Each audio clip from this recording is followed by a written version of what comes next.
How did the Samaritans start off? Well, it was a man named Chad Vara back in, was it, I think the early 1950s in the UK, in England. Um, at the time, I'm not 100% sure now of the story, but there was a young girl, I think she was either pregnant or whatever, but she took her own life. And he was very struck by that and decided to, offer his services, like just to listen to talk to people. But he opened up this phone line, and it was just himself, just answering calls, people talking to him and all that. And then he found he was getting very busier and busier and busier, and people were coming to see him. So he had volunteers, people just like to meet and greet the people coming in. But eventually he found that the people that were volunteering outside and chatting to people, the people coming felt that, oh, I'm fine now. And they didn't really need to talk to Chad then afterwards. So he's kind of influenced by that. He said, right, I can help, these people that are volunteering for me are actually helping the people just by giving them an ear to listen to. Yeah. So that's where I first started back in I think it was 1952 or 53. 1952. And we were talking earlier about outreach. Tell me more about that. Yeah, it's just one of the areas in Samaritans whereby we go into the schools. Again, it would be at least two volunteers who would go into the schools to do an emotional talk, what we call an emotional talk. And it would just be letting the young people know about Samaritans, the art of listening, actually listening to each other, our mental health, and the fact that we all have mental health, which was the most important thing. People hear the word mental health and they automatically think negatively about it. And when we say to them, we all have mental health, it really, you can see some of them and they're listening to that. And like our physical health, if you had a sore foot and you said, I have a sore foot, you go to your doctor to get him to check it. The same way when you're not feeling well, it should be as easy to talk about that as it is to talk about a sore foot. Yeah. So normalizing it. It's very much normalizing these feelings for young people. It's also letting them know that they're not alone. Coping mechanisms, or maybe, we ask them, they tell us what they think young people might be on their mind, what they might be worrying about. And then telltale signs, coping mechanisms, how they would deal with that, like maybe music, especially young people, music, exercise. But it's amazing, it's all coming from the young people. So it's very interactive.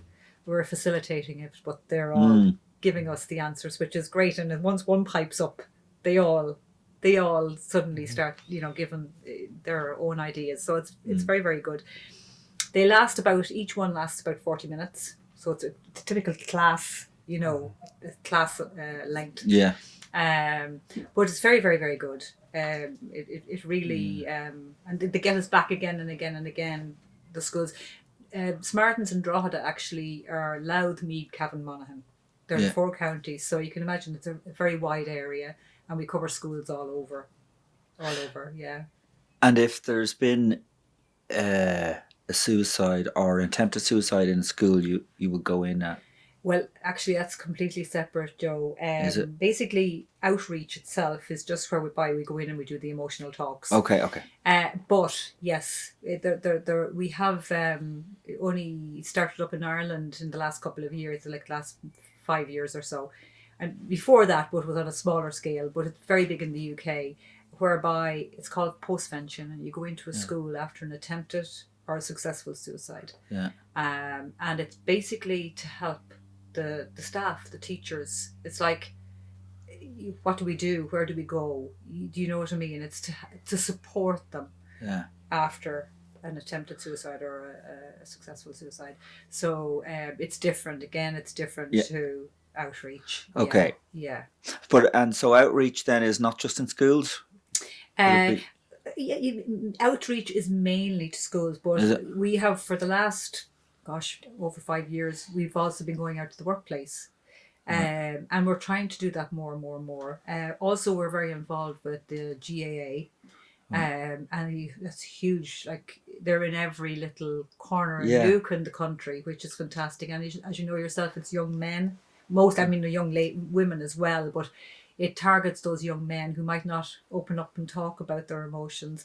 And that's very much, it starts there, if you know what I mean. It's they're learning over time that they have to do something, for young men. Yeah. And they're reaching out and they're getting all the supports that they can to come in and talk to these young people. So it's very, very good. And like I'm just trying to think like where we would go out and get more and more into companies, and as I say, the GAA, but anywhere in Drogheda there, we also did what was known as the feet on the street. Yeah. So we would get out and talk to people on the street as well, like, so it's very, the homeless in Drogheda. And just again, we would talk with them, but we would stand back and we'd let them come to us. We would never approach anyone. Yeah. And we just let them come and talk to us. And do you go into prisons as well? Or? we go to prisons. Yeah. Maybe Michael, you'd like to say that? Yeah, with the prisons, like what we do actually go in, but we train the prisoners themselves. To be a select few prisoners that would be from the service themselves, to be in there for a long time. We would train them in the art of listening and active listening. Oh. And we make them more essentially a Samaritan for their fellow prisoners, and give them a safe spot to be able to, for people to come and talk to them. But we'd also be there to train them and be a support to them as well. Yeah. Right, yeah. And they call us as well. Yeah. So for instance, they would have to use a telephone out on the landing. But we've run a couple of pilots now whereby we're actually putting a phone in the cell, and that they can call Samaritans. It's a pre-dialed number in the phone, and they can call us.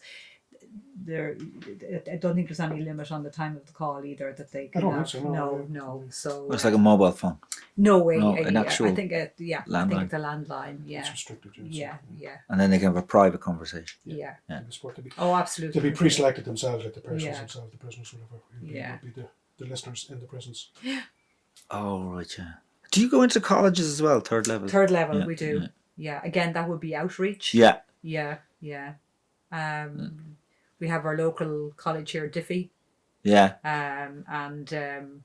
We have a number of volunteers who go in there on a regular basis. Yeah. Yeah, and the difference there of going into the third level education is that you'd be telling them more about Samaritans, but also you would get quite a few of them interested in volunteering with Samaritans. So and we've had quite a few new volunteers come who've heard about us in college, Right. because of us going in and talking to them. So going to these, like to schools and festivals, is that kind of, do you think that, like, there might have been a stigma attached to Samaritans, or just I don't know, maybe the idea of calling might have been stigmatized, or... I think where we were, it would be where we would be considered at one stage. You only call Samaritans if you're feeling suicidal. Yeah. And that's not it at all. I mean, people call us. The main actual thing is loneliness and isolation. That's the biggest thing for people who call us. They just want to have a chat. Yeah. They want to hear another human voice. Yeah. They mightn't have heard. You mightn't have seen anyone for, in some cases like days. So they call just to hear another human voice, to talk. Very powerful. Like, just having that contact with somebody. And again, it's because they're calling a stranger. They don't. It's easier for them to do it. Yeah. It's not like they're going to their next door neighbor and trying to make contact. And they're calling somebody who's going to listen to them. And they can open up more. Yeah, absolutely. Yeah. And then is there, because you're a 24-hour service, are there other charities who pass on calls to you? Absolutely. We have, I'm just trying to, again, Michael, help me here, LGBT aware. There's several groups now that actually, we call it like signposting. Yeah. And we would do it back as well. Like if we had a call, say, and we'd chatting, we still would chat with them. But if we felt, the likes of LGBT or alone, to be groups in a group for elderly people, to say like, you do not, are you aware of this group that can, we can say, and vice versa. They would, sometimes some of the services may not be able to offer a 24/7 service. Yeah. So they would, either divert their calls or they would say, look, you can always call the Samaritans if you're stuck during the weekend or at night time. Yeah. There'll be somebody there to listen to you, So when when someone calls that helpline, basically they get a recording to say you're going to be transferred to the Samaritans now. Would you like to stay on the line? Okay. And then they're put through to us. So they come through to us. Cool. Yeah. So it's a very, very good service. So that would be from Friday night onwards. You'd notice that obviously when the services stop during the day, and that's another huge thing actually that has happened during COVID. All those services that are out there, all those supports for all the people who are suffering with their mental health or physical health, even just going to your doctor, that's all stopped. So they have no support. They're at home. They're not getting out the 2-3 days a week. Yeah. They're not having that contact with somebody or the other people that they could talk to. So we find that people are calling us, just to have that connection. Yeah. Just to be able to talk to somebody who understands. Yeah. And it's very refreshing how open people are on the phone. They just come straight out and they just tell you everything, and that's what you're starting from. You're starting from there, so there's no sort of, trying to draw something out of them or whatever. From the word go, they're just very open about it. Yeah, that's the reason why I'm ringing you, and I just want to talk. They'll say that. I just want to talk. And they'll be thanking you at the end of the call. Yeah. I haven't really done it. I'm just sitting here listening to you. Yeah. But it's something, I don't know this, I can never put a word that properly describes it, but just a feeling you have of just being there with somebody when they most need you, and you just... Yeah. It's just unbelievable, the honour of being there. But it is an honour. That moment that they really need somebody you're that person. So it feels good for you. It's not something self-fulfilling. That's what I'm saying. There's no word for it, Joe. Like I've never. I'm sure I probably will come across a word at some stage, but it's just there's something about it. Like it's just very powerful. Yeah. Just feeling that you've been there for somebody else in their moment of need. Yeah. Oh, wow. That's amazing. Yeah. So how do you fund yourself? That thorny issue. No, we just those things called buckets. That's literally out on the street. And I must say, Samaritans, what we have are what we call listening volunteers. So you can join Samaritans, but you don't have to be a listening volunteer, although the majority of us are. We have what we call support volunteers. Okay. And basically they will do other things within the branch for us. But the one main thing that they do is they get out on the street with us and shake a bucket. Okay. If people want to volunteer with Samaritans, they can be a support volunteer, and that's just as good. Just as important. As important. And you'll actually get people sometimes when you're doing the church gate collections, they'll say, are you a listening volunteer? Because some of them do know the difference between the people who are out collecting and those who actually man the phones. All right. Yeah. So they'll actually sometimes ask, are you a listening volunteer? And do you get any support from the government? Very little. Very, very, there might be a little grant here and there for something or other, but all our funding comes from ourselves within the branch. Each branch collects their own money, And one big thing people can say to me sometimes is, what percentage of that, when you're out in the street and you're collecting, what percentage of that actually goes? And we can count to the last penny. Last cent. Every cent goes to the Samaritans, goes into providing the service for all our volunteers. There's 10 paid staff up in Dublin. Yeah. And they obviously they man everything, they organise everything. So administration, exactly. But even our regional director, and all the people who are over us would help us, they're all volunteers. Every single member of Samaritans is a volunteer. Nobody gets paid.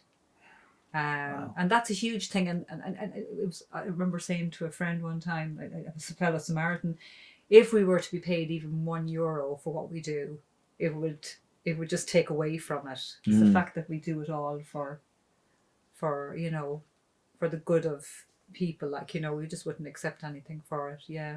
And it's the volunteers who keep Samaritans going.